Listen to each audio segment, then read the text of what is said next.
Hello everyone, welcome to yet another edition of Tarmak Talking. Today we have with us a very inspiring aviator, Air Marshal B Suresh. He is the Air Officer Commanding in Chief, Western Air Command of Indian Air Force, an aviator with tons of experience, close to 4 decades of being with the Indian Air Force. In fact, I was reading a little about him, and he donned the military uniform at the age of 12. So that put together, it's close to 48 years of military life. We'll get to know more about all that in this very, very special interview. He is also known as the MiG man, flown almost all variants of MiGs.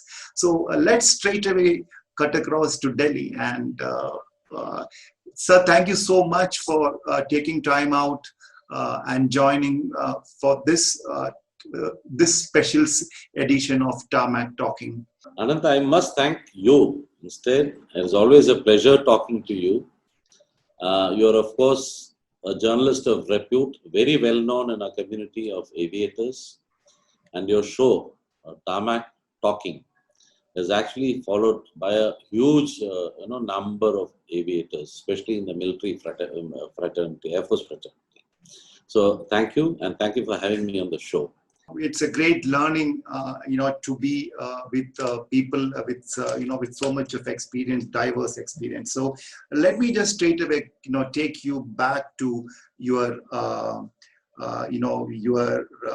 those Rashtriya Indian Military College days. At the age of 12, you donned the military uniform, and let's take off from there. Well, it's a very, very interesting story on how I came to be in RIMC. Firstly, RIMC was earlier known as the Prince of Wales Royal Indian Military College. It started in 1922. At the time of independence, it changed over to the Rashtriya Indian Military College. Earlier, they used to have people being brought in here, prepared, and being sent to Sandhurst.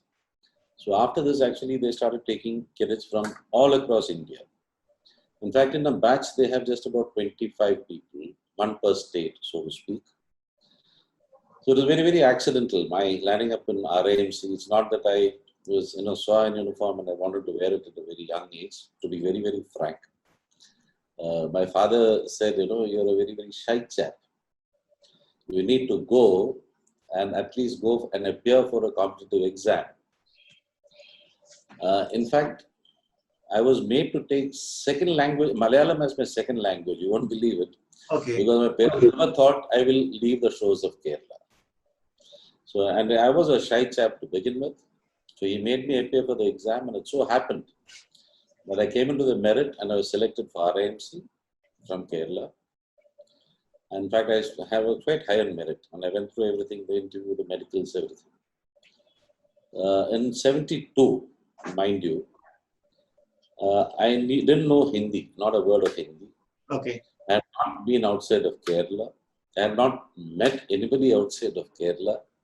At that time, when we had to come to Dehradun from Thiruvananthapuram, we had to go to Chennai first, stay overnight, catch the GT Express to Delhi, and then go across to Dehradun.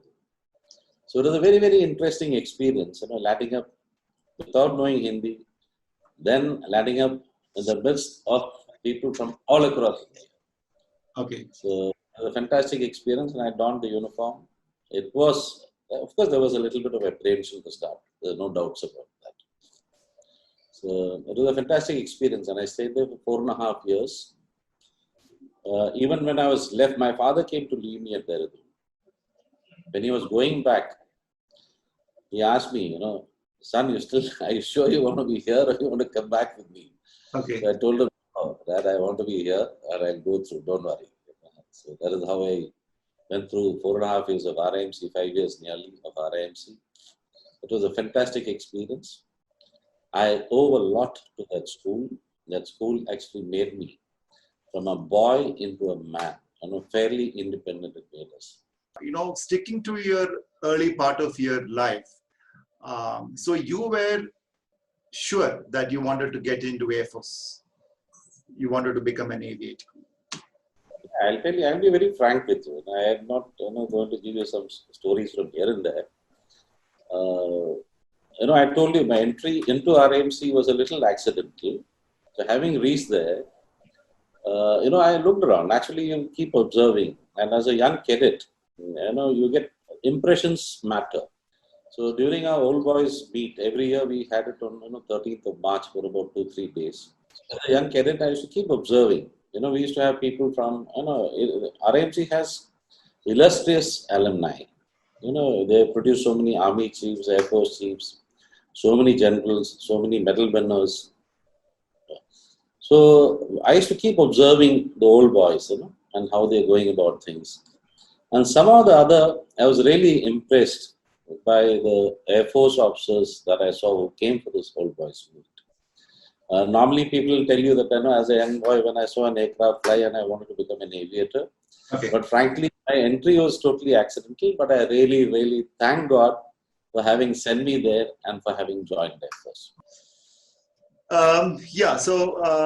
Very, very, very inspiring. So, anybody who would read up a little bit about you, your life, your journey in Air Force, what really strikes is your multiple tenure with TAGDE. And it is very rare, I'm being told, that, somebody to have 3 stints, and you had 3 stints at different periods with TAGDE. So it's all about tactics, isn't it? Modern warfare is all about tactics. Everybody knows it. What were your initial thoughts when you first got an opportunity to be part of TAGDE, your first tenure? Yeah, let me give you a very small introduction to TAGDE. TAGDE actually stands for Tactics and Air Combat Development Establishment. It came into being in the year 1971, and February 1971 to be very precise.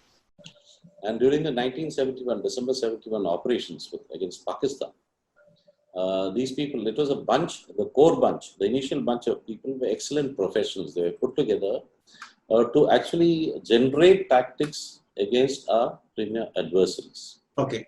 So during this 1971 ops, in fact, they undertook some night operations also, which was actually unheard of at that time. They did undertake excellent missions, achieving great success.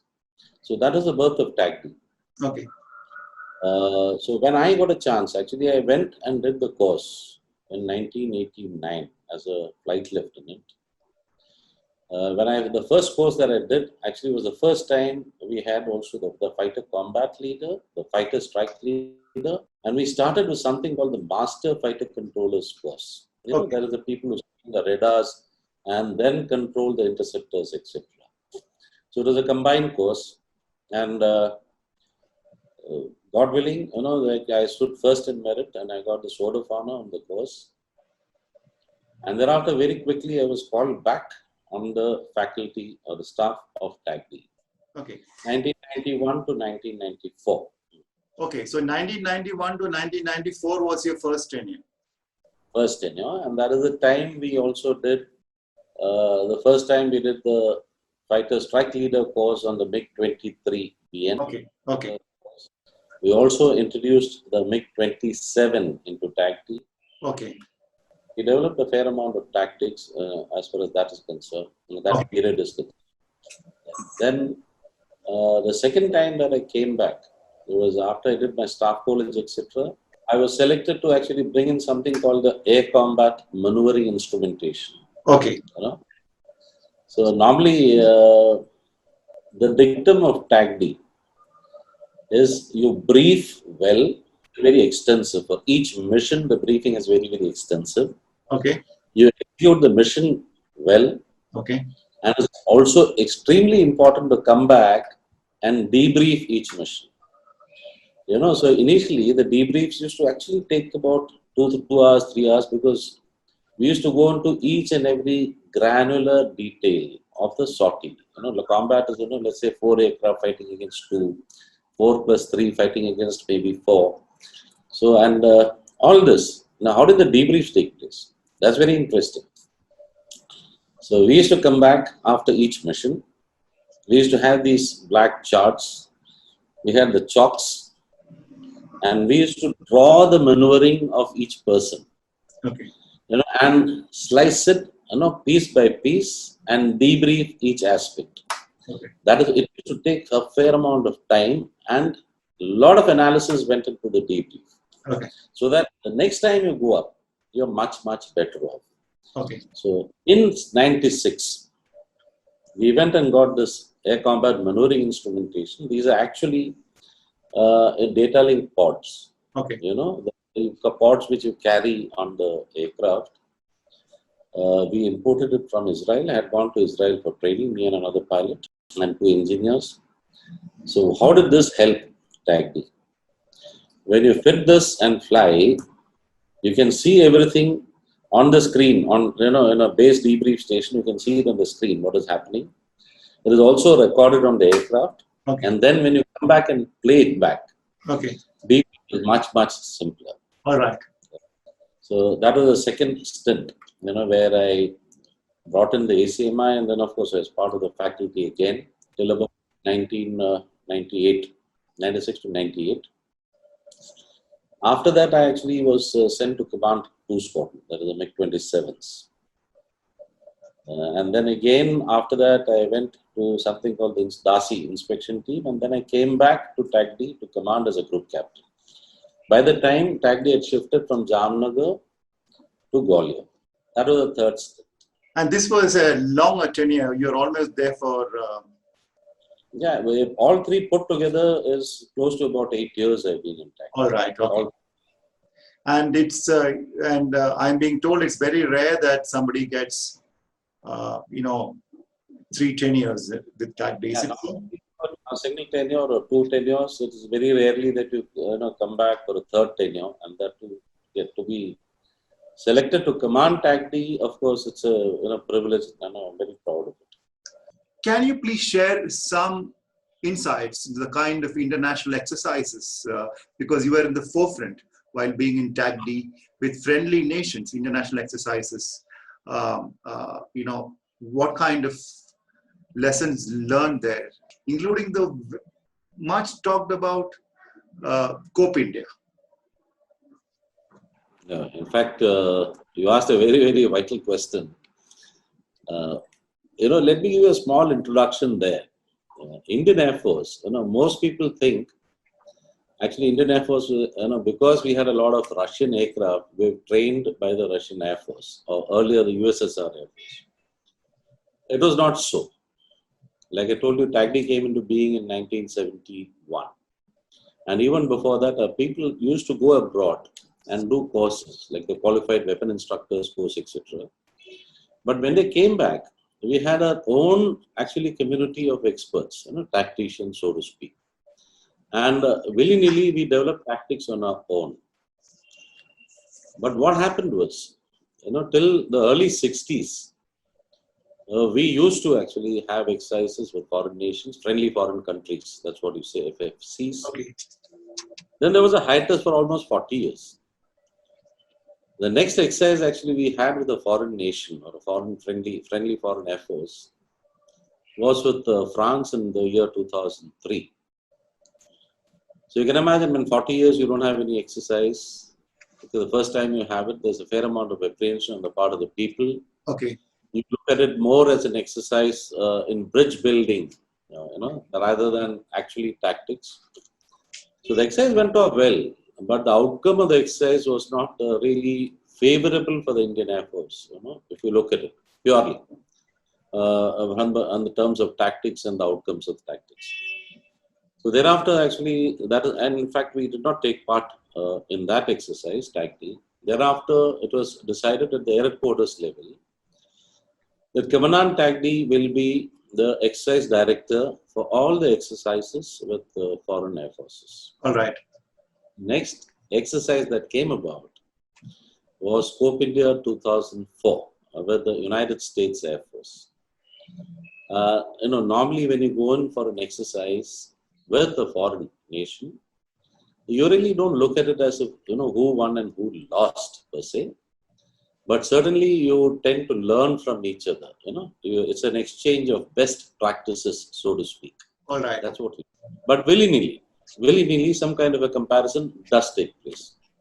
Now, if you go to the net and if you read the articles at that point of time in 2004, Indian Air Force actually had a plethora of different types of aircraft. We had the MiG-21s, which were the Bisons, the MiG-27s, the Mirages, the MiG-29s, the Su-30s.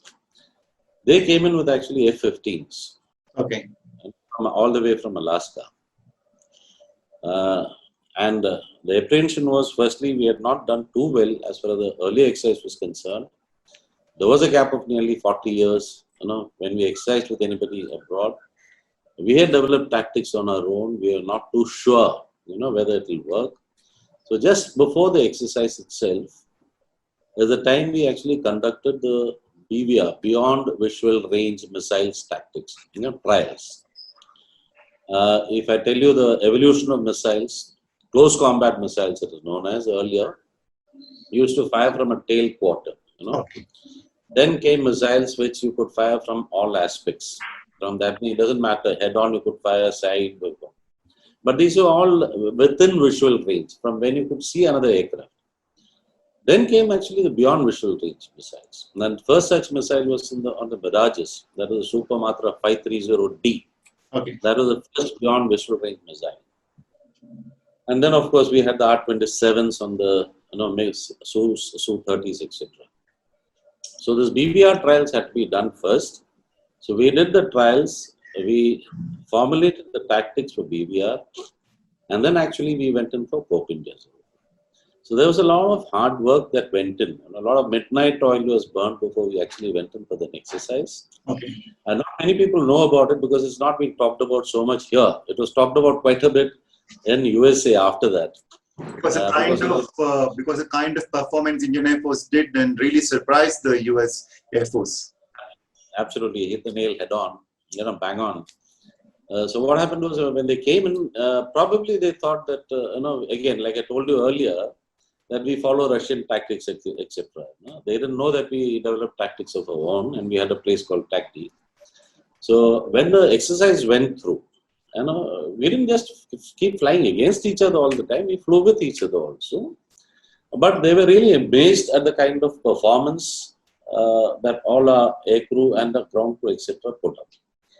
They were amazed that actually we knew BVR tactics, and we knew how to go about facing an adversary with BVR missiles. Okay. So it actually woke them up. And actually the outcomes were in quite a few cases. In fact, the outcomes are favorable to the Indian Air Force, mostly. Okay. So I don't want to get into the numbers and things like that. I think it's all out in the public domain. Okay. But probably they came thinking that we are not up to speed as far as tactics is concerned. When they saw us and when they flew with us, they realized that is not the case anymore. In fact, my counterpart on the United States Air Force side, he was a person, very fine officer called Colonel Greg Newbeck. I met him later in USA also. He said, Suresh, I really would not like to meet you as an adversary anytime. Okay. That you mean the Indian Air Force, anytime. If ever, I think we should fight on the same side, but never against each other. And those were very, very fine words spoken by them. And they're very generous in their praise, actually. In fact, sir, when the Balakot, all that happened, a lot of us, wrote and read many things about the kind of benchmarks of tactics created during Cope India, which still stays, plays a big role, with the Indian Air Force even now. So if I may ask you, from 2004 to now, what kind of tactical advantages with regard to military flying we had now in the last 16 years, ever since the Cope India to now? A lot of changes, a lot of new weapons, a lot of new platforms. Yeah, of course. There's a huge, initially when you're talking about the Su-30 itself, we had something called the Su-30 car. That did not have thrust vectoring, that did not have canards, it's a different aircraft altogether. It's later that the Su-30 MKI came in. But Su-30 MKI is which participated in the Cope India exercise. So, from then to now, Okay. When you're talking weapons, weapons change, weapons improve. Yes. If you're talking about platforms, platforms improve. If you're talking about avionics, they improve. So naturally, like a small thing, like what you see on a head-up display or a head-on display, the display itself, because of all these iterations and experiences, undergoes many changes. The tactics per se, it should never remain constant. That actually will be a folly. Okay. It has to undergo iterations, it has to go revisions, and it gets continuously revised. So whether you have a similar weapon, whether you have an inferior weapon, or whether you have a superior weapon. So the tactics will actually change according to that. It will change according to the adversary's weapons. And that is what TAGDE continuously does. All right. So what are the kind of lessons we learned from all these exercises, sir? With all these different air forces, if you could just summarize. First and foremost, like I told you, we were in a kind of a bubble of our own as far as tactics development was concerned. You really can't go to war to check out whether your tactics will work or won't work. All right. So which is the next best method? Okay, you can have simulations, but at that time we didn't have so many simulators or combat tactic simulators. So the best thing is to actually fly against another air force which has similar or better capabilities and who have evolved. That means their tactics has evolved, everything is evolved. So it's a good test of your own development of tactics. So that is actually step one, and it was a very, very heartening thing we found out. And that was a major actually benchmark or major achievement of Corp India 04 was we realized that Indian Air Force is very, very capable of developing our own tactics. Okay. And we not wrong, we absolutely bang on, in fact, and correct while developing these tactics. Then, of course, when you sit and discuss with them, so it's never a me versus you kind of a thing. It is always come on, let's fly together and let's see what happens. That kind of an environment. You tend to learn a lot from each other. Right from the way you assess your enemy, you analyze your potential adversary. I wouldn't say enemy; it's a potential adversary. How you go about planning, how do you go about making your formations, the packages, what kind of tactics you follow, what is the RT you use, what are the other assets, combat support assets you use, like let's say airborne warning and control system. How about the fighter controllers that sit in there? We exchange. That means our fighter controllers fly in their aircraft that AWACS, their controllers fly in our AWACS. Our pilots fly in each other's aircraft. We fly mixed formations. So sometimes it's a leader from their side, sitting and planning the whole thing along with our people. Sometimes it's our person in the lead, planning. So it was a big, big start for the Indian Air Force per se. This Corp India 2004. Thereafter, of course, we had many such exercises. Right after that, in fact, we had Syndex, with Singapore. All right. So all these exercises, finally, nobody wants to go for a war, but then scenarios like Balakot, do you think that all these things have come handy for Indian Air Force, especially when you talk about the Balakot episode? Absolutely, 100% it comes in handy. Balakot has been talked about quite a bit, so I'll not go into the nitty-gritties. Some of it is still confidential. But frankly, what happened in Balakot, you're aware. You just imagine, it's not just air combat tactics, even the strike tactics. How you go about, how do they go about engaging the target? You'll be glad to know the person actually commanding Western Air Command at that time, Air Marshal Harikumar. He himself was a TAGDE graduate and he was on the staff and he had also commanded TAGDE. All right. I don't think many people know about it, but it was under his aegis that the entire planning was done for Balakot. Correct, yes. So it's now actually it's in the open because he's spoken about it. But frankly, so it's including the strike, how you go about striking, what kind of packaging, everything is done. So it's a process of learning. Naturally, you put it into action. And Balakot, as you're aware, it was a very, very successful strike as far as the Air Force is concerned. I'm very keen because, I write about people, human interest stories. So you had a bird's eye view of Indian Air Force, let me say from in your higher leadership from Air Vice Marshal and above, when you were there. you had a bird's eye view of Air Force, which, to know about men and mission. So I want to ask you, in which direction is Indian Air Force heading now? I'm very, very thankful to the Air Force for having given me such a fantastic exposure through my life. The kind of postings I've seen, very, very few people are lucky to get to see such postings. In terms of exposure and experience. I was commissioned on 13 December 1980. I have flown practically every training aircraft at that point of time, right from the HT-2 to the Kiran, to the Ishkara, to the Hunter, to the Type 77, and then I got posted to the Type 96, MiG-21 Type 96 squadron in Jamnagar. From that time till now, so I landed up in Jamnagar in 1982, and from there to now, it's almost 38 years. It is the Air Force itself has transformed tremendously. In 87, we were almost going for another operation. I'm sure you're aware of it. It was called Brass Tacks. And we were deployed in Rajasthan sector in a place called Uttarlai. If I compare that to now, there's a huge difference in the way we look at operations and the way we plan for operations and the way we plan to execute operations. It's a huge difference. And it's a quantum jump. So how does it actually come about? You come about, firstly, if you're talking about pure infrastructure-wise, there's been a quantum jump in infrastructure.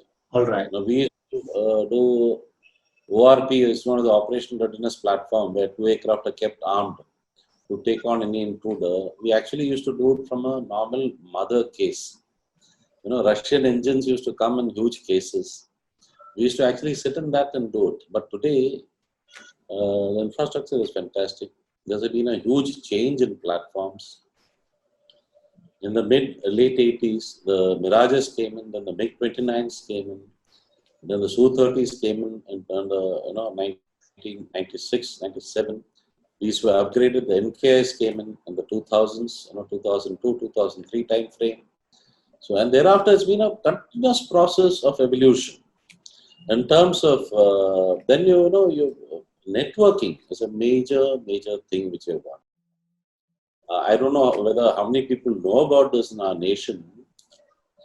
It was net-centric operations. We keep talking about net-centric operations quite a bit. It was the Indian Air Force actually which first said, we didn't have the skill or the wherewithal at that point of time, but the leadership then decided that we must go in for an indigenous system in the late 90s. Okay. So from then onwards, the development took place, and today we have something called the Integrated Air Command and Control System, which rides on something called the AFNet, Air Force Net. Okay. So Air Force Net is the backbone, IACCS is an application, and this level of networking which we have achieved, I don't think you can compare any other to Indian Air Force today. So from that point, when we used to actually have normal telephones, to now everything is digitized, everything is networked, we have come a really long. So with coming to air warriors, the men behind these missions, men and women behind these missions, do you think that with so much of technology available to them, the new recruits, any concerns?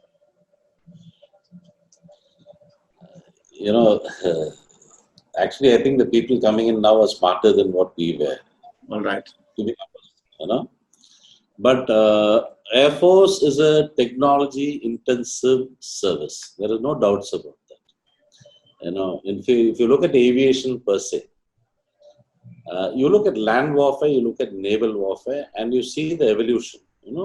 Hundreds of years, if this much is the evolution in terms of, let's say, speed and mobility of operation, whatever.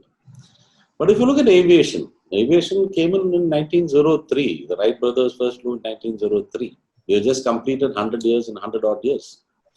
In this span of time, the kind of changes that have come in as far as aviation, and especially military aviation is concerned, is phenomenal. The hike, it is actually exponential, the changes in technology. So that is why it's a very, very technology intensive Air Force. So now if you're talking about, I'm not talking about just about the air crew. If you see the people who maintain the aircraft, okay, if you see each and every person who actually looks into the aircraft, people who look after the networks, people who look after the IACCS, it is all technology intensive. Okay. If you come to the air crew itself, to be able to exploit any system, and there's a very interesting concept which will come about now. As we go along, nobody's going to talk about platforms. Nobody's going to talk about this the so-and-so F-822 Raptor, F-35 or whatever. It is going to be fusion platforms. All right. Cockpit is actually going to be a place where everything is fused. The information will flow in. And how well it is fused and how well it is presented and how well it is assimilated by the person sitting inside will make the difference. So if that is what you want to achieve and aim for, you frankly need to look at whom you're taking in. So we have various intakes. We have NDA, we have AFCAT. So NDA over a period of time for the air crew, all people who come through NDA actually come in as air crew. We switched over to BTEC for air crew in NDA some time back, in 2017 to be precise. I was then the AOP, that. And today, 100% of the cadets who pass out from NDA, Air Force cadets, are BTEC. All right. Similarly, the people who are coming from outside, even AFCAT, we always had that, in plus 2, 10 plus 2, in plus 2, you need to have had science. All right. And today, most of the people who come into the Air Force are actually engineers. Right. So, and their assimilation, because I told you, where are we headed? That is where we are headed, fusion platforms. So you need people with a fair amount of understanding. You need engineers for maintenance. You need the airmen who maintain it at a very, very much different level to maintain these platforms. So that is where we are headed. Net-centric warfare capabilities, you spoke in detail. So I'm still sticking on to my question that we're heading in the right direction. I always knew, Anantha, that you're an incisive journalist. You're right, because what I talked to you about is net-centric operations. But where are we headed as far as that is concerned? We have reached a particular level, and as we gaze into the future, it's a few years from now. In fact, it's already on. The progress is on. But I can see the whole Air Force transforming, and not just the Air Force, because there will be effects that percolate down to the other services, and everything will come in together. So domain awareness, is what we talk about. Entire airspace awareness will improve tremendously. But in terms of weapons, when people are linked with each other, not just aircraft, but the aircraft and the AVACs, the ground radars, the ground weapon surface-to-air missile systems, not just of the Air Force, but of the Air Force, Army, Navy, when they all link together. That is the kind of vision that we really have as far as net-centric operations is concerned, and to be a huge, huge jump in capability, believe me. So that is where actually the Indian Air Force is headed. And this will be ably supported by the platforms which you are going to induct. Okay. You're already aware. In fact, you have covered a lot of it yourself, the LCA. And LCA Mark 1A is, coming in 83 of them. And of course, I'm sure we'll talk about it a little later as to where we are taking off in that direction. Yeah. All right. So now, this interview is being done at a time, Ladakh situation is still very hot. So in this evolving geopolitical situation, because of the issues with neighbor, China, and the kind of trouble we had in the recent past, how prepared is Indian Air Force to address this issue? A lot has been read and written about the kind of preparedness and all that, but since you were in the thick of action there, it'll be interesting to hear from you. When you read everything that is going on, of course, you're right. A lot has been said and written and discussed in the public forum about this. Now it's an ongoing operation. I'll be a little constrained in answering this question fully because you're aware that I'm being an on-scene commander. I really cannot speak too much about the details. All right. But I said to say, like if you look back to 1962, recurring theme has been that had we used the combat power of Air Force, the outcome would have been different. That's what actually people keep talking about. I don't want to get into the reason why it was not used and who said not to use it and all that. It's there in history. It's part of history. But let me tell you that what has been both the Prime Minister and the Honorable Raksha Mantri both actually have talked about the will. There are two aspects to any operations. One is your capability, another is the will to employ that capability. So at that point of time, we had capability as far as Air Force is concerned. For some reason, it was not utilized. Okay. I'm not going into that aspect at all. Compared to 1962, things are a little different. Again, both in terms of capability, but majorly when you talk about, like the Honorable Prime Minister said, we will not take anything lying down, we will not be pushed. So, what is the aim of any armed force? If you're talking about the Air Force, whatever is the aim at the highest level, we should be able to support that aim in full measure. When you're talking about such regions, and we're talking about air power per se, in these regions, actually, air power will play a major role. And the Indian Air Force today is, like you said, is already there in the media to a very large extent. It has been reported upon. It is fully prepared to take on these challenges. And that I can assure you. All right. So, even if there is trouble from the other side as well, in a two-pronged kind of thing, from both Pakistan and China decide to trouble us, still we don't have any concerns that we can address the issue. It cannot be that, I will ignore one side and concentrate only on one side. We have to be prepared. I always keep saying, whether you're talking or not talking, whether you're de-escalating, whatever is happening is all good. Nobody wants a war, believe me. But what is the aim of an armed force? If war is thrust upon you, in war there are only two things. One side is the victor and the vanquished. Okay. And our aim is to be on the side, we have to be the victors. All right. If you have to be the victor, you cannot ignore any front. All right. So whether it's a collusive threat or whether it's a single threat, or so, we have to be prepared. So I keep saying, you hope for the best, but please be prepared for the worst. All right. So you have to actually prepare. We are prepared. There's no doubts about that. All right. So you're talking about war-winning capabilities, though nobody wants to go for war, but preparedness. So that again puts the focus back to India, the indigenization efforts. A lot's been talked about Make in India, Atmanirbhar Bharat, all that. So let me just get your attention to something which even I am very much interested in, the Desi technologies to aid our armed forces. Are you a happy man? Are you satisfied with the kind of research and development efforts put in now? There are a lot of criticism always with regard to delays, with regard to the technological output, so on and so forth.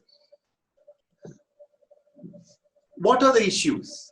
Because there is no point in talking about good things all the time, because we also need to critically analyze. So, research and development, what are the three good points we have, and what are the other points, the gray areas we need to address? Anant, this is a very loaded question, but I'll answer it very honestly. if you look at a person, the user, when you look at a user, we always want the best with us. So we want cutting edge technologies, we want cutting edge weapons, we want cutting edge platforms, the current generation. But believe me, no country in this world can afford to have and keep changing, platforms and weapons on a whim. Really can't, or as the need arises. The gestation period for research and development is phenomenal, especially as far as aviation products are concerned, like aircraft, weapons, etc. So it's not very simple. We must understand the challenge first to see what is happening and what is not happening. Aviation itself is a very young, arm, so to speak, in comparison to the naval and the land warfare. We have not had the benefit of evolution in technology as far as aviation is concerned. There was a start made with HF-24, but unfortunately, we can't even make out now where it has gone. Right. So when we talked about LCA, I'm just talking about the aircraft per se, but a lot of indigenization has taken place on radars, on weapons, and missiles, has also taken place. So when everybody will say 1986, 84, those came to be. It's not so simple to make an aircraft. And especially when you're talking about a 4th generation or a 4+ generation aircraft.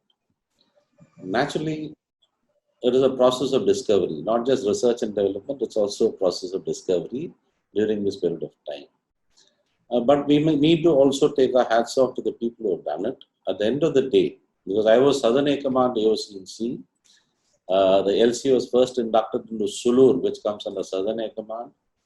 I did go across to each and every lab. I spent about 4 days. I went to HAL, I went to ADA. The head of ADA is an excellent scientist, Dr. Girish Deodare.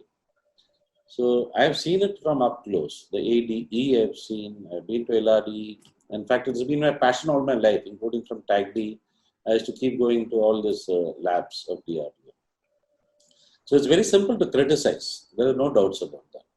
There is also an angst in the users that why can't we get the latest? But trust me, when you keep depending on imports, it has its own cons. There are pros, but there are a lot of cons also. Because a person can put the squeeze on you when they want it. Okay. If you're not supportive, what is the point of spending crores on a platform which will not be available to me when I need to use it? All right. That is when an emergency arises. So, but at the moment, are we in a place to do that? Not really. Fully indigenous. No way. So it is a process of build-up, a process of discovery, but which needs to be supported. And it's a very fine balance that you need to maintain to ensure that you don't reduce your operational capability while fully supporting the indigenous program. Okay. The finding this correct balance is the trick of the trade. That is where most people are going wrong. All right. It is when you talk about, let's say, technology infusion, when you talk about R&D, 2-3 things stand out. It is very simple to say indigenize. Now, what does indigenize mean? First and foremost, what should come to your head is IP, intellectual property. All right. So start with skill. Do we have it? I won't go into do we have it or don't we have it? Everybody knows about it. But these are all high-tech items. If you look at an aircraft, the aero engine, it's not so simple to produce an aero engine. We have been trying to do it for a very long time. If you look at it, there are just 5 manufacturers in the world. Yes. Something called a single crystal bait technology. I think we can have a separate Tarmak talking only on these engines because we are far behind.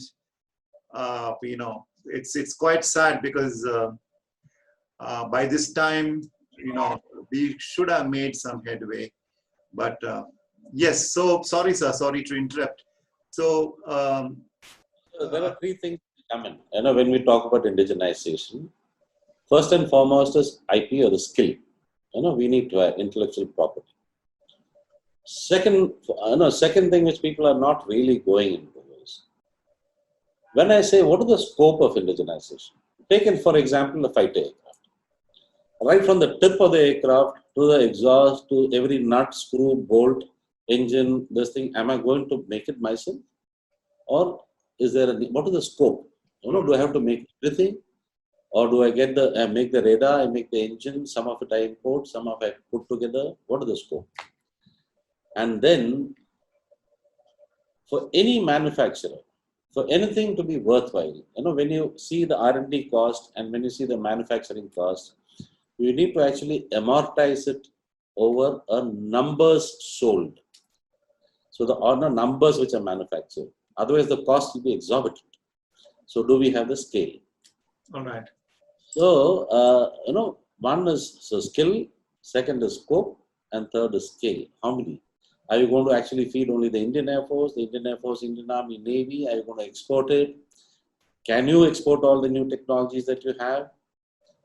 So will it get compromised? There are a lot of questions that come in there. So how many? Numbers. We are not rich enough to, let us say, when I say manufacture Mark II LCs, no, I'll buy 600. Can you buy 600? AMCAs, they're going to be very costly. They're not going to come very cheap. So when you're looking at the numbers, scale, what are you looking at? So these are all questions actually which need to be gone into in detail and addressed. But the starting point is IP. So IP is something which you need to get after very, very, in a focused manner. So do you think that one day we will be able to find a potential buyer for Tejas? 100%. It is, if you can't just leave it to HAL only to find the people. It has to be a whole of government approach. Naturally, it has to be strategized. All weapon sales are not based purely on that somebody needs it and you provide it. There's a lot of strategic this thing that goes on, bonding that goes on at particular levels. But that is also required. So it is a nation to nation concept. These are all very high, big ticket items. Each aircraft costs in excess of 400 crores. I know you are known as a MiG man. You have flown different variants of MiGs, but you also, have flown Tejas. In a nutshell, how has been that experience? What's your personal take on the mission? A very honest opinion. No, I went to actually, I flew with NFTC, that Tejas sortie in HAL. It was a fantastic experience. The aircraft is fantastic. There's no doubts about that. For a country like India to make an aircraft like Tejas, it is certainly an achievement. You cannot actually deny that. But having said that, the proof of the pudding is in the eating. When you say, if I'm the Southern Air Command CNC, which I was, and what do I need? When I got 16 aircraft in a squadron, I need all 16 to be available. All right. Okay. At least 80% of the aircraft should be serviceable. So these are the things which we actually need to, we were struggling with a little bit in the beginning. So a fair amount of interaction needs to take place between the user, the designer, and the manufacturer. See, like I told you, we first took baby steps. Now we have made the LCA. There is a long way to go, even if you're talking in terms of, machine can be whatever. It's a machine at the end of the day. Aircraft is a machine. It has certain capabilities. But when I need to use it, it should be available to me. All right. So that is the most critical part. So we need to pay a fair amount of attention to ensure that the serviceability of the machine remains high. It is not really the when I say combat edge that you get here, a little better turn rate or climb performance. That is, yes, it matters. But more importantly is to have the numbers in the air at the correct time when you really want it. All right. Therefore, the maintainability, mission critical system serviceability. Mission critical systems are your radars, your radar warning receivers, all these come to mission critical systems. So the aircraft serviceability per se, maintainability, mission critical system serviceability, and how fast can you turn around. I may have one aircraft, but if I can fly 5 sorties on that one aircraft in a 24-hour period, it is as good as having 2 aircraft. So these are the things actually which both the designer and the manufacturer needs to pay attention to. So product support and evolution, because this is a process of evolution. India has to leapfrog as far as technology is concerned. We don't have the liberty of evolution at a slow pace. All the other countries, all the other manufacturers had that liberty, the luxury of time on their hands. We really don't have. Because you have to match up with the rest. You also flew the Rafale. My next question is on Rafale. How was that experience? See, Rafale is a different generation. See, again, if you say Rafale is manufactured by Dassault. They had the luxury, the liberty of evolving over a period of time. The French are known for their ergonomics. They put the pilot and then build the aircraft around the pilot. So the moment you sit in the aircraft, you feel very, very comfortable. Actually, the LCA is also on similar lines as the Mirage. So the comfort level in the LCA is also very high when you sit in the cockpit. But Rafale, when you sit there, I mean, if you look at the avionics, if you look at what is available inside the cockpit, and you're the side stick controller, and you got an inclined seat, and like I keep telling you, more and more, it's not the aircraft that really matters. You need to look at the aircraft as a fusion platform, the kind of information that you have available in front of you, the kind of information that helps improve your situational awareness all around. That is more important. And that aircraft actually gives you all of this and more. When you look at the Mark 1A and the Mark 2 and the AMCA, that is where I think we are headed. So the Rafales are coming. What kind of a game-changing scenario are we looking at when the Rafales are coming? Also taking into consideration the current issues we have with the neighbor. Number two, will it be straight away deployed? I understand there are some processes when a new platform comes in. So these are the two things that you could answer.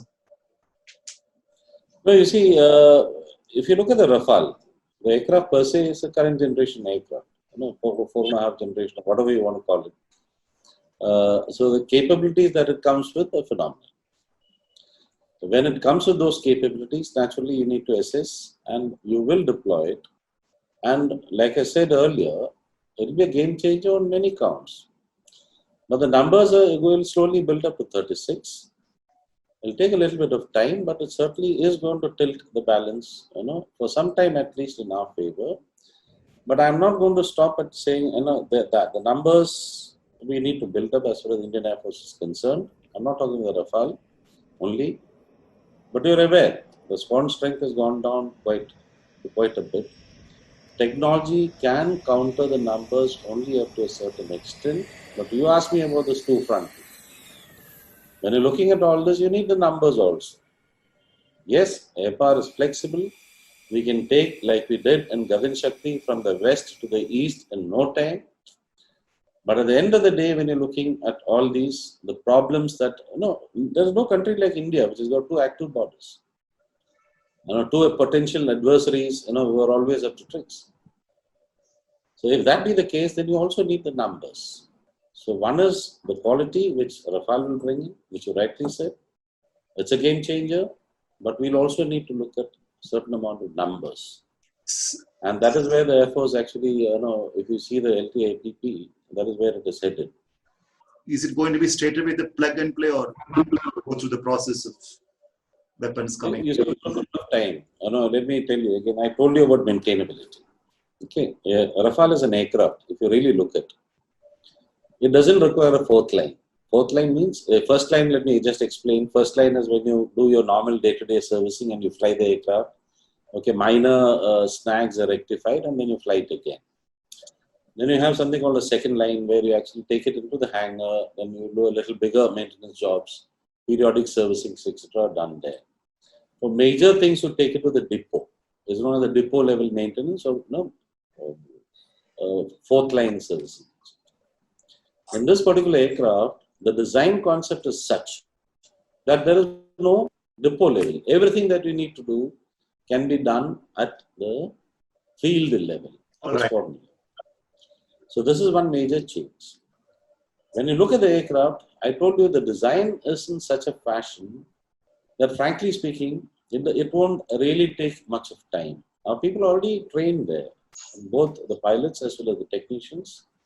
Everybody is trained there. The infrastructure is up and running in Ambala. So, by and large, things are in place. But like I told you earlier, operationalization requires a little bit of time to go through that process, but that will be accelerated. That is what our chief has also said, and that will be accelerated. As the Southern Air Command chief, just about 1 or 2 weeks or 10 days after you took over, 2018 August, the Kerala floods virtually created so much of havoc. And all of us saw the kind of response systems the Southern Air Command, and of course other armed forces wings as well, including the Indian Navy and Army. What are the lessons learned from those, HDR missions?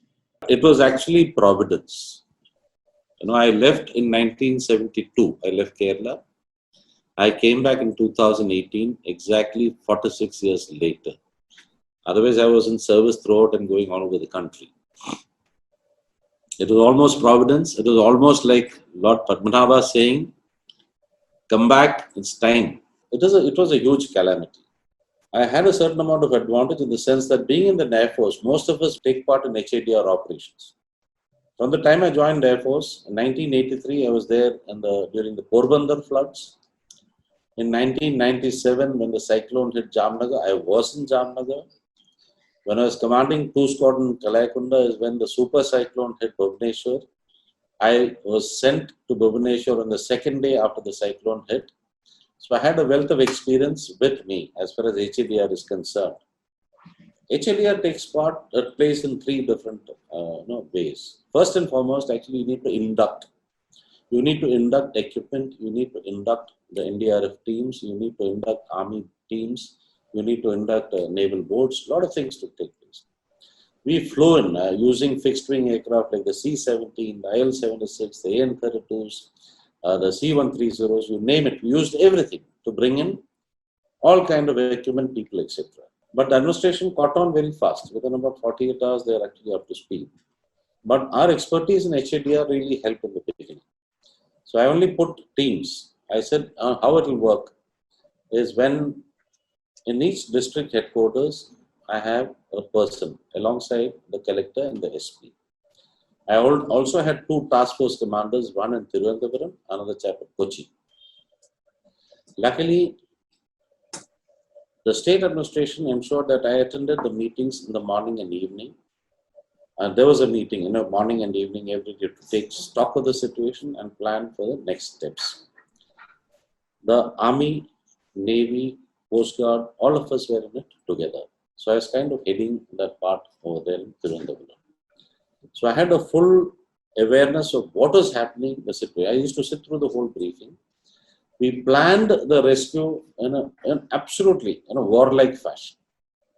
So we had the task force commanders in 2 places. We had these liaison officers, liaison teams with each of the district administration people. All right. We knew exactly which was the point of stress, where people were actually coming under stress. And each and every sortie of ours was focused towards a rescue. Right. So that is why we pulled up even an 102-year-old lady, a small child. I'm Yes. sure you saw the. We pulled out some 13 girls, from a hostel. So one thing I did was I said, it is natural. They have not seen the armed forces very closely in Kerala. And that was one thing which I was able to do. I was able to bridge the gap. Because I was being a Malayali, I knew the language. I also said that, each of these people who are sitting there, most of the people who go in for the rescue, at least some of them should know the language. But they don't know. See, in the middle of the night, you're going in on top of a girls' hostel to rescue 13 girls. They don't know whether, what are the antecedents. Initially, so the moment that person started talking in Malayalam, and naturally that... the language advantage, yes. Absolutely, it's a huge advantage. So we, in the bargain, actually, you would not have seen us, in the cities pulling out people and things like that. You would not see us operating in places where a boat could go. It was actually where nothing else could go. We went and picked up people who were about to be drowned, who were about to be washed away. That was the kind of operations we undertook, Air Force per se. Okay, and it was very challenging, let me tell you, because the weather was absolutely bad. And I'll give you a very small example. Let us say it's a twin-engine helicopter, all right, the B-17 V5, which we used very, to a large extent. We used also the ALH, our own, indigenous aircraft. Even if you have some kind of an emergency, you need to sit down. There is no place to sit down because it's all full of water. And the B-17 V5 has a fair amount of downwash. And Kerala, as you're aware, you being from Kerala yourself, this downwash, there are a lot of tall trees. So all the buildings actually were surrounded with water. People had collected on the roofs and ledges. So by the time actually we were going down to winch up, it was, people are rescued by winching up one by one. Yes. So like that, we managed to rescue, close to 600 people who were actually on the verge of, being washed away, being this, that. So it was a phenomenal task undertaken by our crew, the HLER crew, both the air crew as well as the gunners on board and the Garuds who were there. Some of them were actually put down. They helped. Even the small child, the 2-month-old child, was actually taken by Wing Commander Prashant. Sir, since you are talking about helicopters, very interesting aspect I found out that, being a fighter pilot, you also have close to around 100 hours of helicopter flying. Yeah, interesting thing actually, and I'm lucky to have done that. You really have done your research. When I was in TAGDE, we started something called, for the fighters, we used to have the fighter combat leader, fighter strike leader course. So we said, why not start something for the helicopters also? Because helicopters are going to be used in the tactical battle areas, TBA, what is known. All right. So we started something called we started the helicopter operational employment course, and then we did the helicopter combat leaders course. So in both cases, because there was nobody from the helicopters on the staff of TAGDE, some of us were in the staff of TAGDE or the faculty. We occupied the second seat and we were flying. So I was lucky to fly the Chetaks, the Mi-8s at that point of time, and the Mi-35, Mi-25, 35, in the fronts. So like that, during the course of these 2-3 courses, we managed to do a fair amount of flying, including combat in helicopters, helicopter versus fighter. All right. So all kind of. And also, the other helicopter link is also served as an AA for the only helicopter chief, Indian Air Force, only helicopter pilot who have made it to the top as the chief, isn't it? Yeah, it was actually, being selected as the air assistant to the chief. It's an interesting job, frankly. And you serve the top boss of the Indian Air Force. I was lucky to have been the air assistant to the then Chief of Air Staff, Air Chief Marshal Major. An excellent professional, excellent human being, and both of them are, in fact, and I consider myself lucky to have been the air assistant to them. And in the bargain, also because now you see Air Force from a larger perspective, all right, I learned quite a lot also. So that has helped me in good stead. That brings us almost to the landing time for this Tarmac Talking. What has been the most satisfying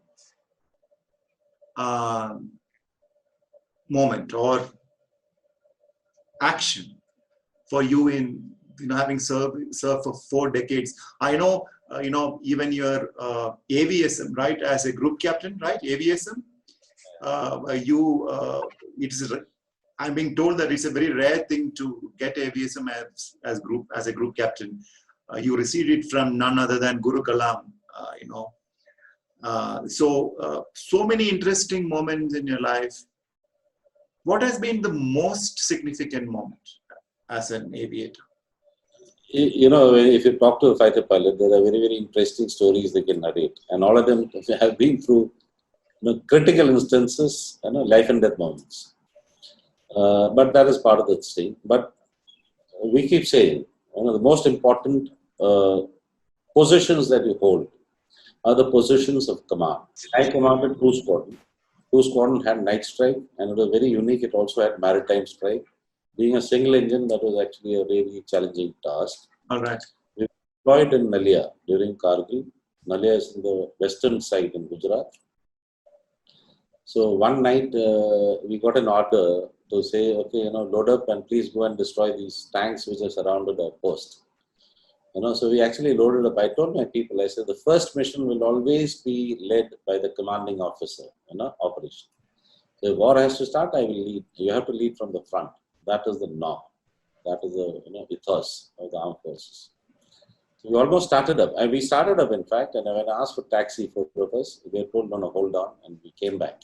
Actually, I took over the squadron during very challenging times. Quite a few are aware, I'm sure you are aware, we did have a lot of problems with the MiG-27, especially the R-29 engine. We are going through a very, very bad patch. So as it was not only just flying, but I had to get into the intake and go into the engines and check. I really liked it, the kind of detail which we had to get into to, avoid any kind of a mistake.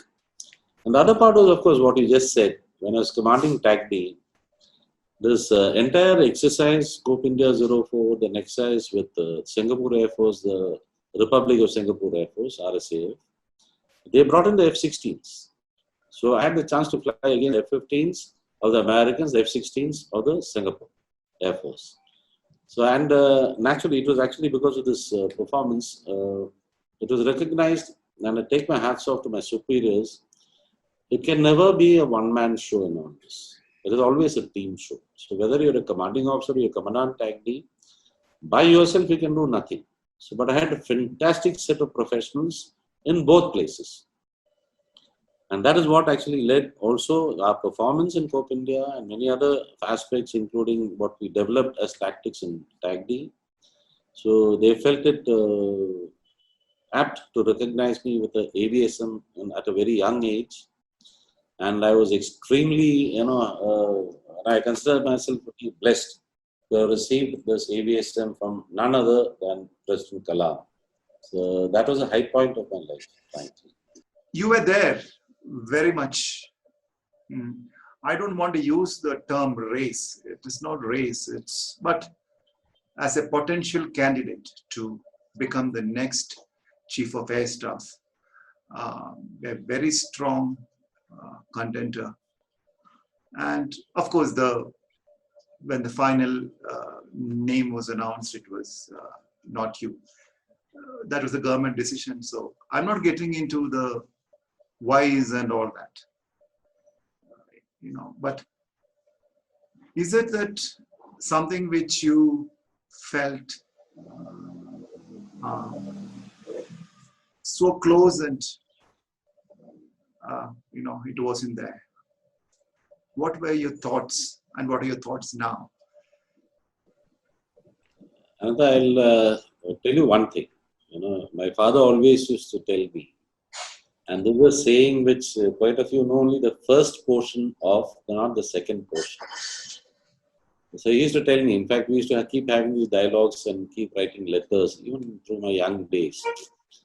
The guiding line has been, he used to say in Sanskrit, Karmanyeva adhikaraste ma phaleshu kadachana. This is what most people hear. There is a second line also, ma karma phala hetur purma te sanguosta karmani. So it actually translated, it means, your right is to do your duty and not to the fruits thereof. The second line is also important, more important. Yes. Let not the fruit of labor be your aim, nor let inaction be. All right. That has been my guiding factor. Secondly, in such matters, actually, the government takes a call, like you said. To say that I was not disappointed will not be a true thing. But yes, okay, but it's actually a government's call. It doesn't really matter whether it affects an individual or doesn't matter. And I always felt that whatever happens for the best. There is no issue. Yes. If somebody else has become, so what? I mean, the force has to carry on. It is good for the good of the nation. Whatever happens for the best. So I looked at it that way. So it's really not affected me per se. But I understand that you are a hardcore devotee of Kishore Kumar songs. And according to sources, you also sing very well. So, are we here to prove the sources wrong, or are the sources right? No, I used to keep telling people, I said, whenever you want to end a gathering or whenever you want to end a party or something, please ask me to sing. I'll make sure everybody runs away. You know, so if you want all your viewers to run away, of course I can sing. So what do you want me to do? Tell me. As you have seen you have seen the kind of work what we do. There are people who are really, really loyal to the kind of work we do. So I'm not, big time into these numbers, how many people are watching, all that. As you rightly said, do your karma. I don't mind if somebody runs away, and I'm very much sure that nobody will run away. Though line, two lines, maybe your favorite song. I don't mind. Okay, so here goes.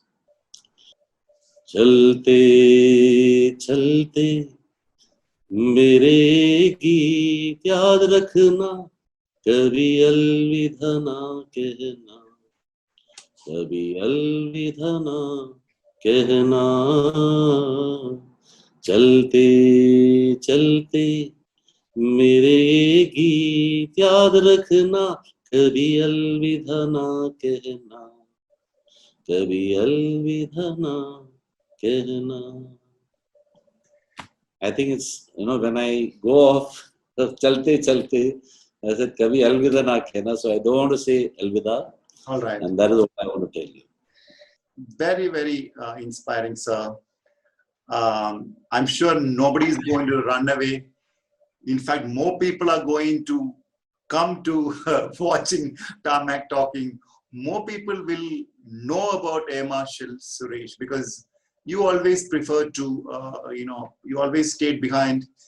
In fact, I used to wonder, but for the Kerala floods, that's the first time we saw you in action. Otherwise, you remained behind the scene as a truly, truly unsung air warrior. Let me just also, finally ask you, what is your message to your colleagues?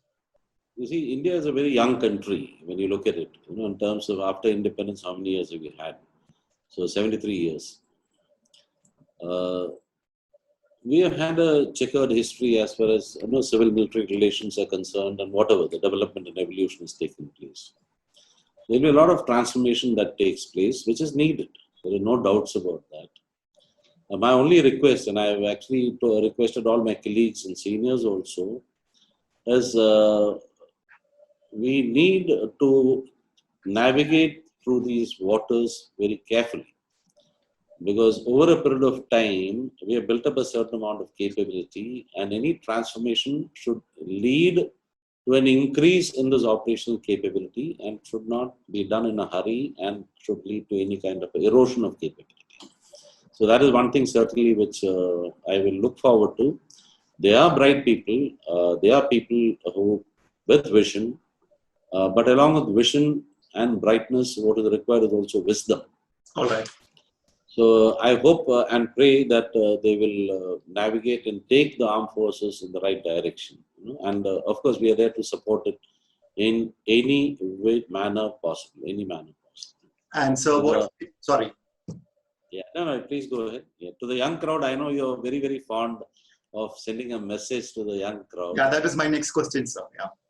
Yeah, I anticipated that kind of. And let me tell you, the armed forces, I don't know, probably because we don't really go out, like you said, you don't see me on TV or nothing. That is not the idea. Our primary task is war fighting and fighting and winning a war. That's what our primary task is. But yes, the proliferation of the social media, the proliferation of media per se, there is a need for us to connect a little more. There is no doubts about that. If I were to tell the young crowd today, those who are waiting to pick up a career, let me tell you, the armed forces offers a very, very exciting and challenging career. There are no doubts about that. Today, when you're looking for a career, what is the youngster looking after? In fact, I asked my daughter, I asked my son, what do you really look forward to? And they say, of course, first and foremost is job satisfaction. I don't want to go into a job which actually I keep repeating day in and day out without any change. So here, this is a career which actually no single day is the same as the other. If I were to tell you as a fighter pilot myself, you are only as good as your last sortie. Let's say if you fired a bomb. All right. If it is the target, you're good. If it is not, your next sortie, whatever you experience, you're not good. So every day is something different. Secondly, you people look for lateral and vertical mobility. That is something which is inherent in the armed forces. It is a meritocracy. So if you are good, if you are a good professional, if you're focused, naturally you'll tend to rise. So there is no need to actually look for promotions, but it will come your way if you're excellent and good in your profession. Third aspect is, at the end of the day, you also are looking at the benefits, the material benefits. The armed forces, I wouldn't say the top of the line when you talk about pay, but it gives you a very good lifestyle. Yes. It gives you a fairly decent pay. It gives you security. It gives you security for the family. It looks after your medical needs. Everything it does. The system takes care of you to a very, very large extent. So if you're talking about, right, from if you want to join, we join at various levels, as an airman, as an officer, as a technical officer, as a pilot. The Indian Air Force today offers an excellent opportunity, and if I look at it, frankly, the people who want to come in today, are going to have a wonderful time, because you're going to, handle aircraft like Rafale, you're going to handle aircraft like the AMCA in future, the Su-30 MK, maybe after the upgrade, etc. So it's going to be a wonderful working environment, and you're dealing with cutting edge technology. So where do you get a chance like this? All right. So all in all, it's an excellent career opportunity. Most of them to come in and actually, at least try. Everything is online now. All right. So even airman entry and for the officers entry, everything is online. Great. So Air Force, yeah. I'm sure a lot of youngsters can be charged up listening to this. So thank you so much. I think this will go down as one of the finest tarmac talking sessions which I did. Thank you so much for your time, sir. It was a pleasure knowing you. A lot of lessons learned, a lot of corrections in the thought process of a journalist. And, it has been a great learning curve knowing people like you and many more in service who have already retired. I hope you will really, really enjoy this edition of Tarmac Talking whenever it comes out. The whole purpose is to touch, penetrate the hearts of youngsters, because all these stories are priceless, and the purpose of Tarmac Talking is to gift them from time to time stories of our heroes, our superheroes, which all of you are. Thank you, Anand. It's always a pleasure talking to you, and it's wonderful. Even this session has been wonderful. It's been a fantastic journey for me through the Air Force. I must praise my predecessors for their vision, fortitude, and wisdom. And the future generation, like even the youngsters you're talking about, will take the Air Force and the Armed Forces to greater heights. No doubts about that. And let me also tell you, I take my hats off to what you people are doing. In your Inspired India Foundation, you do a lot of excellent stuff, bringing out unsung heroes, targeting, youth, inspiring them to go forth and do wonders as far as the nation is concerned, nation building is concerned. So, frankly, and your guru, Dr. Abdul Kalam, naturally, he's the biggest inspirer of all. If you read his book also, from where to where he's come. He's risen to be the president of India from nowhere. And that is the kind of inspiration that you people believe in. So I wish you and your foundation and all such journalists, I know you don't go out of the way to capture news, make noise. You do your work very, very silently. And that's some of the, one thing which actually, this is the only interview actually I've given in my life this long. The one and only interview, and that is to you.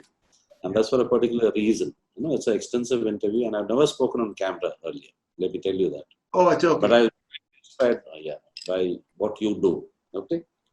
Certainly, I'll come look you up. You also come and look me up, and we'll end up in Bangalore. Okay, and we'll carry forward this conversation. Yes, sir. I'm also keen that I continue to contribute in some manner or the other. And as a small token, these are difficult times, COVID times. So when I come there, this will be inscribed and presented to you. Oh, so this is a memento, and I hope you will keep it in a place of pride. This is something which is again very special. It's a small little desktop, with the inscription of Guru Kalam's favorite quote. So whenever I have sent it across to some of my friends. So this is a very simple thing. So whenever we meet in Bangalore, this is for you, sir. Thank you so much. Jai Hind. Thanks a ton, Anantha. Always a pleasure talking to you, and we carry this conversation forward. There's no issue about that. Take care and wish you and your foundation success, good health, and happiness to all the personnel and their families. Take care and Jai Hind. So that was Air Marshal B Suresh. What an inspiring aviator he is. I hope all of you enjoyed this special edition of Tarmak Talking. We shall be back with more such inspiring personalities, more such stories to keep your interests in aerospace and defense intact and active. Keep watching Tarmak Talking. Do write to me with your feedback. Thank you for being part of my missions. Jai Hind.